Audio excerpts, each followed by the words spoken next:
Cette semaine, dans le monde du foot européen, un seul mot revient partout, la pression. Alors on va plonger ensemble dans les histoires qui ont marqué l'actualité, que ce soit dans les coulisses ou directement sur le terrain. Et on commence par le plus lourd, les pressions les plus sérieuses, celles qui se jouent bien loin des pelouses. Le racisme n'a pas sa place. Des mots qui claquent. Ils viennent de Liam Rosenior, l'entraîneur de Chelsea. Ça fait suite à de nouvelles allégations de racisme qui auraient visé des joueurs pendant le match de Ligue des Champions entre le Real Madrid et Benfica. Et bien sûr, l'UEFA a immédiatement ouvert une enquête. Mais la pression ne s'arrête pas là.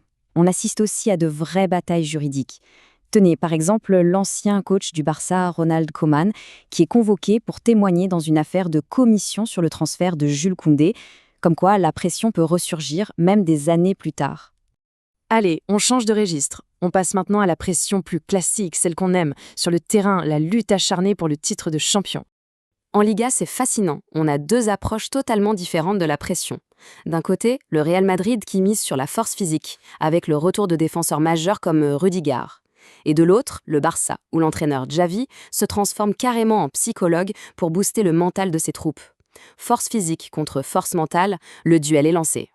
Pendant ce temps, de l'autre côté de la Manche, en Première Ligue, la pression est à son maximum sur les épaules de Mikel Arteta. Seulement 2 petites victoires sur les 7 derniers matchs, les espoirs de titre d'Arsenal s'effritent et forcément, les questions sur l'avenir du coach commencent à fiser de partout.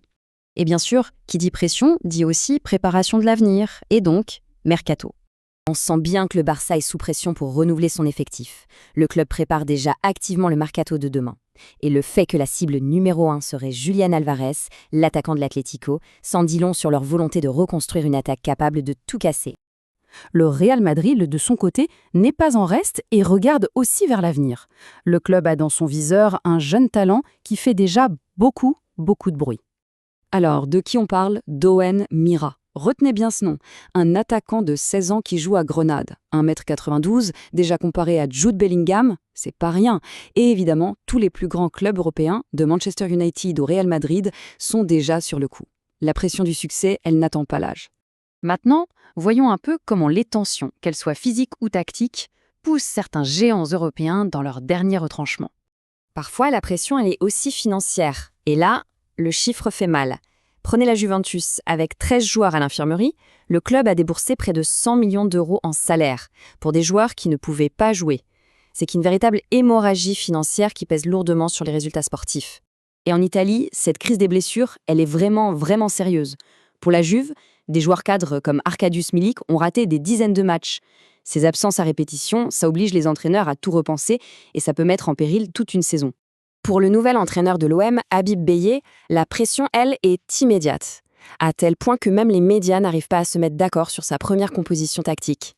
Ça vous donne une idée de l'attente et de l'attention qui règne autour de ses débuts.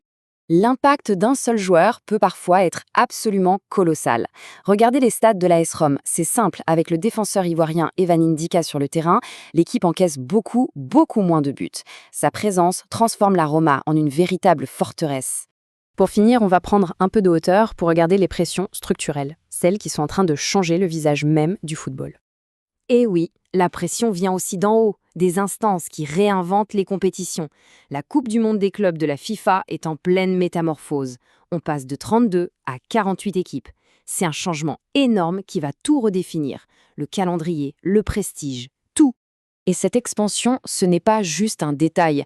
Ça a des conséquences directes. Ça ouvre la porte à des géants comme le Barça ou Manchester United qui, autrement, seraient restés sur le carreau. C'est tout le paysage du foot mondial qui est en train d'être redessiné sous nos yeux. Et tout ça, ça nous ramène à notre point de départ. Plus de matchs, plus d'argent en jeu, une pression médiatique et physique qui n'arrête pas de grimper. Tout ça pose une question fondamentale. Le football est-il prêt à supporter le poids de ses propres ambitions ? La question, en tout cas, reste ouverte.